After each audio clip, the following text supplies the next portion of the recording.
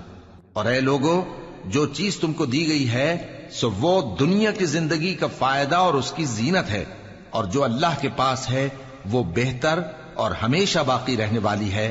کیا تم سمجھتے نہیں؟ بھلا جس شخص سے ہم نے اچھا وعدہ کیا اور وہ اسے حاصل کرنے والا ہے، تو کیا وہ اس شخص کا سا ہے جس کو ہم نے دنیا کی زندگی کے فائدے سے بہرہ مند کیا، پھر وہ قیامت کے روز ان لوگوں میں ہو جو گرفتار کر کے حاضر کیے جائیں گے؟ اور جس روز اللہ ان کو پکارے گا سو کہے گا کہ میرے وہ شریک کہاں ہیں جن کا تمہیں دعویٰ تھا؟ تو جن لوگوں پر عذاب کا حکم ثابت ہو چکا ہوگا وہ کہیں گے کہ اے ہمارے پروردگار، یہ وہ لوگ ہیں جن کو ہم نے گمراہ کیا تھا، اور جس طرح ہم خود گمراہ ہوئے تھے اسی طرح ہم نے ان کو گمراہ کیا تھا۔ اب ہم تیری طرف متوجہ ہو کر ان سے بیزار ہوتے ہیں، یہ ہمیں نہیں پوچھتے تھے۔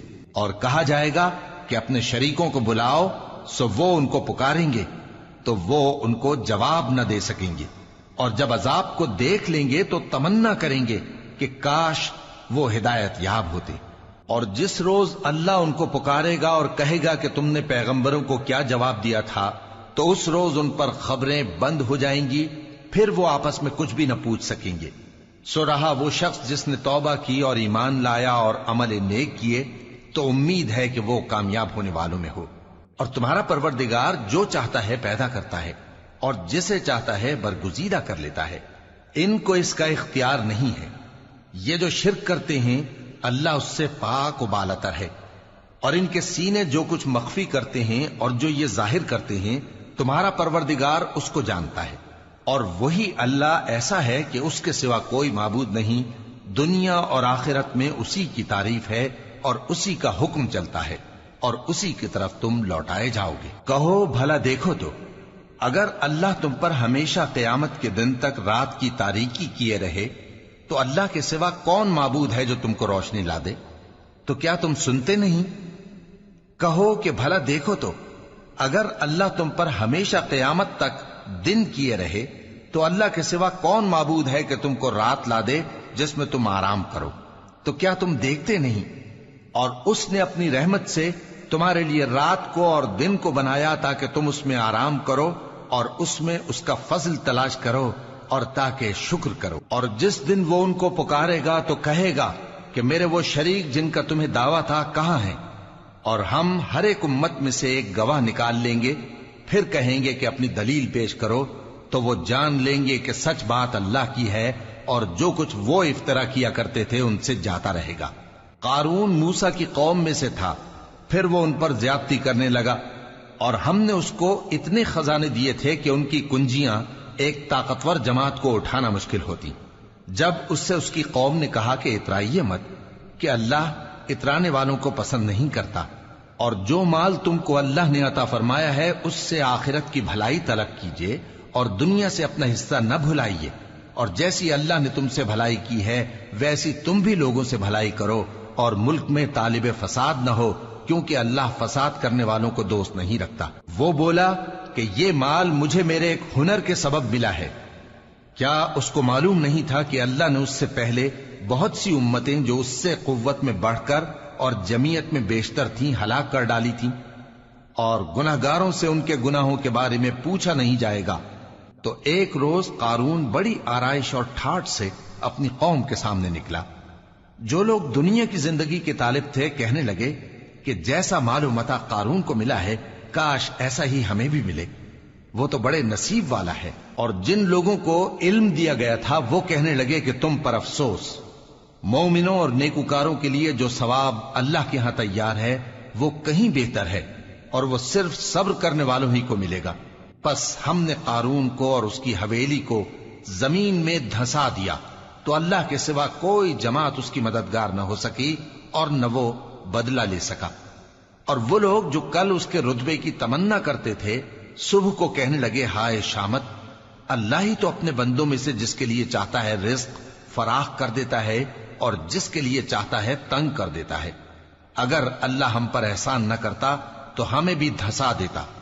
ہائے خرابی، کافر کامیاب نہیں ہوتے۔ وہ جو آخرت کا گھر ہے ہم نے اسے ان لوگوں کے لیے تیار کر رکھا ہے جو ملک میں ظلم اور فساد کا ارادہ نہیں رکھتے، اور انجام نیک تو پرہیزگاروں ہی کا ہے۔